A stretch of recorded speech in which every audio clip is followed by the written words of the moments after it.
Nah, sejak 3 tahun, tadi Bapak bilang 3 tahun atau 2 tahun sebelum Bapak bersyahadat, Bapak sudah tidak ke gereja. Memang Bapak sudah tidak percaya dengan doktrinnya atau bagaimana? Ya, jadi ada dua hal ini. Yang pertama, masalah doktrin. Yang kedua tentunya praktek. Praktek-praktek yang ada di gereja. Ya. Nah, kembali ke tadi, tentang buku petunjuk. Ya, kita hari ini kalau ngomongin agama, tentunya kita balik lagi ke kitab sucinya. Ya, betul. Ya, kita kembali ke kitab sucinya. Ya. Nah, ketika ada di Kristen itu saya sering merenung. Ini agama paling lucu. Semua yang ada tertulis di kitabnya tidak ada satupun yang dilakuin. Oh. Jadi kalau kita ngomong hari ini ngomong tentang sebuah buku petunjuk tadi untuk motor, nah kita di Kristen itu kan ada buku petunjuk namanya Alkitab nih. Nah, sering kali ini yang sering saya kadang agak guyon dengan beberapa orang, saya guyoni misal dengan sesama pendeta tuh? Iya, sesama pendeta dengan jemaat. Saya misal guyon tentang kita itu Natalan kayak malah ini ya. Kalau ajang Natalan ini kayak ajang kita pamer sedang makan sesuatu yang sebenarnya dilarang di Alkitab kita. Loh kok bisa Pak? Ya kalau kita makan babi pas Natalan ini, coba itu Pak Lurah, Pak Camat datang dikasih babi, akhirnya mereka pulang kasih kan, ya karena mereka tidak mau. Nah kita sendiri ini yang sebenarnya juga di buku petunjuk kita ngomong soal itu, kita malah seakan-akan bangga dengan dosa kita. Terus kemudian kita nyanyinya lagu menyenangkanmu. Terus yang jadi pertanyaan, kita itu menyenangkan Tuhan kita, ya kita menyenangkan Allah kita, itu versi saya zaman dulu. Itu menyenangkan yang bagian mana? Karena semua perintahnya tidak ada yang kita lakuin. Kalau saya punya anak saya melakukan yang saya perintahkan, itu tentunya anak saya menyenangkan hati saya. Nah kalau di kekristenan ini lucu, nyanyinya menyenangkanmu, munyamu besar, tetapi tidak pernah melakukan apa yang disenangi Tuhan ya. Oke. Ya, jadi ini tadi hal-hal yang sebenarnya ringan nih, masalah makanan. Tapi sebelum kita bahas soal itu, di agama itu juga yang sering dibahas, pertama kitab suci, yang kedua sok nek kita mati. Terus hari kiamat. Ya ini minta tolong nih kok Agustan ini. Kok Agustan lah. Oh sorry, kok Doditan. Kenapa lagi? Oke. 3 kali Pak. Oke. Sudah selesai nih. Kasih enter. Kok Doditan ini. Saya minta tolong ini. Ya ini saya punya Alkitab saya.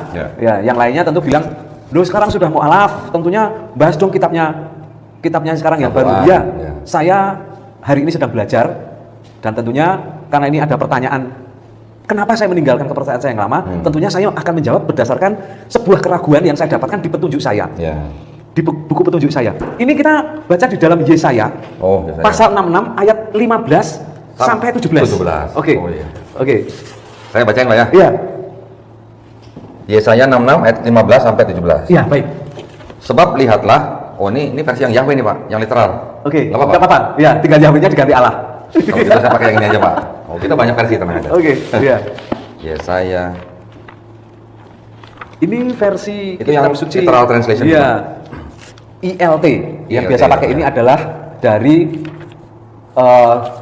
aliran Kristen yang menyebut nama Tuhannya Bapa Yahweh. Nah, ini sedang mencari di dalam Yesaya 66 ayat 15 sampai 17 Pak ya.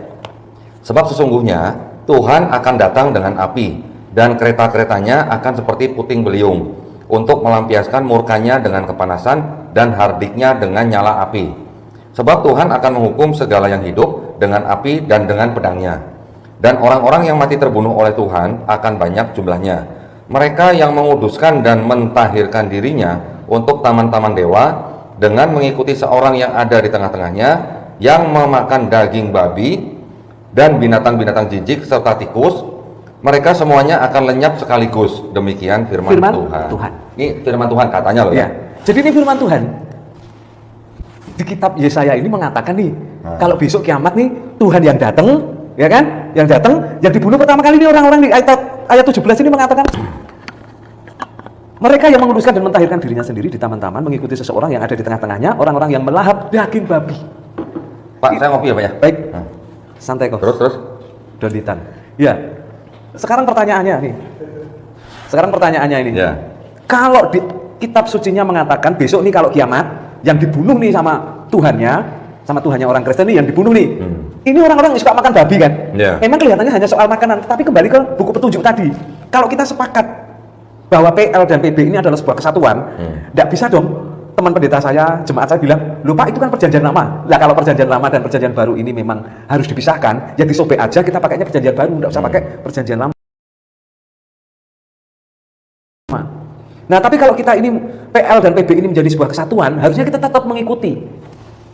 Memang sederhana nih soal makanan babi, tapi toh Isa alaihissalam pun ketika di Alkitab ini mengusir roh jahat, dia buangnya bukan ke sapi atau kambing, dia buangnya ke babi karena beliau tahu ini bahwa babi ini tidak dimakan oleh manusia. Artinya Isa sendiri sebenarnya konsisten.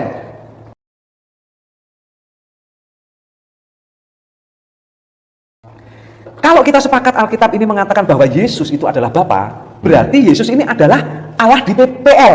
Ya. Nah, kalau Allah di PL, tentunya dia tidak berubah di BB. Ya. Kenapa ketika di BB kita mengatakan bahwa setelah Yesus mati di kayu salib, semuanya sudah selesai. Maksudnya selesai itu selesai dalam Alkitab ini selesai di dalam misi, menjalankan misi Bapaknya, bukan soal selesai makan babi. Jadi ini kan sesuatu yang seringkali di kekristenan ini terjadi sebuah pemerkosaan. Banyak sekali setiap minggu itu ada pemerkosaan ayat.